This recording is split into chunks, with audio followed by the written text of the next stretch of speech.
All right, we've got Patrick in Quebec. How are you? Hi, Matt. Hi. Hi, Jeff. Hello. Hey, I wanted to say to you, Matt, that I love some episodes when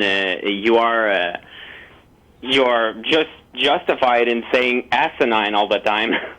Yeah, I've been pointed out, I worked really hard knowing that I was going to be doing the show and other speaking engagements to try to reduce the number of ums and uhs that I use, because I know that's a pet peeve of some people. But it seems that I have overused asinine, although I think that it's probably useful. No, you haven't used it quite as often as I would. Okay. So what do we got for us today?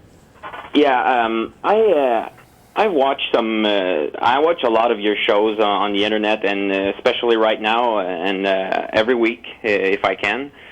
But I watch some clips on YouTube, and I find it baffling that some people say, well, scientists say they don't know what happened, but we know what happened.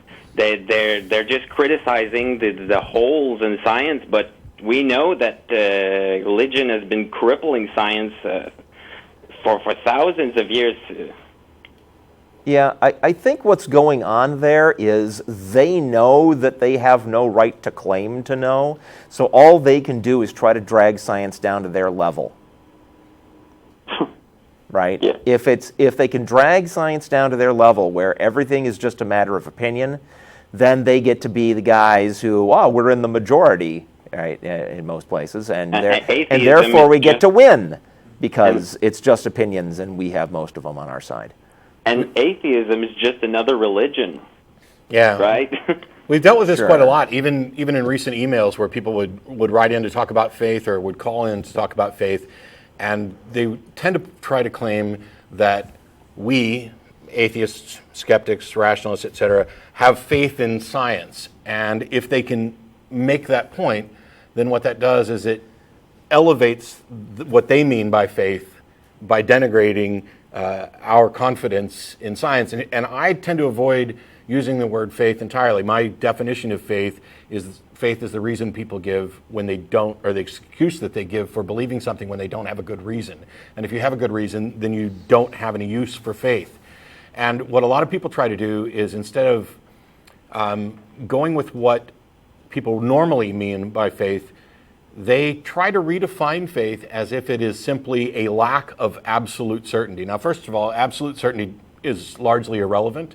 I'm absolutely certain about very few things, and it's not required for me to believe something and to be rationally justified in believing something, because science doesn't make declarations about absolute certainty or even truth. Science builds models, explanations for the universe, and these are the best explanations we have based on all the available evidence. And so what we have when we say that we accept, the scientific models, is not faith. It's a confidence level that is apportioned to the evidence, as Hume would teach us. But when they want to try and put faith on it, they're basically saying faith is the position of believing something when you aren't certain.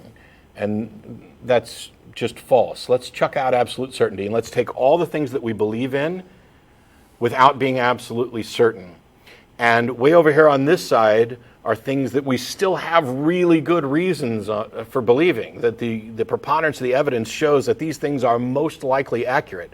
And then down here on this side are things that we have no good reason to believe at all. Now, clearly we've got two different categories of faith, in scare quotes, based beliefs. And religion is down on this lower end where there isn't the same. It's preposterous. And somebody emailed the other day to talk about this, and I'll try and use their example. When people try to equate these things, the courtroom analogy that I've used before, we could ask them, okay, you've been accused of a crime. Are you more likely to rely on science and evidence and investigation to exonerate you, or would you rather just have a priest come in and talk about how they have it on good authority from God that you didn't commit the crime? Right. I think that's a pretty good example of how the two aren't really the same thing. and the rational side just honestly admit that we can't be absolutely certain, and because we say that, they just say, well, you can't be absolutely certain, then I'm wrong. So it's equally valid. There are dictionaries out there that contain multiple definitions of the word faith running the entire gamut that Matt was talking about. And this is singularly unhelpful to the discussion, but that's what these folks are trying to do is a bait and switch, where if they can get you to agree that you have faith in this little thing, then they bring in the other extreme end of definitions of faith and try to use that. So, I agree with Matt. The thing to do is, I think we should all be backpedaling away from this word because it's just causing confusion. Yeah, it's kind of a wedge strategy as well. If we can, we don't need to provide any evidence for our beliefs if we can demonstrate that other people believe things without absolute certainty. Yep. It's preposterous, in my opinion, but... Me too. It's asinine. That's asinine, exactly. Asinine, is it? Thanks a lot for calling, Patrick. I appreciate it. Thanks. Have a good day.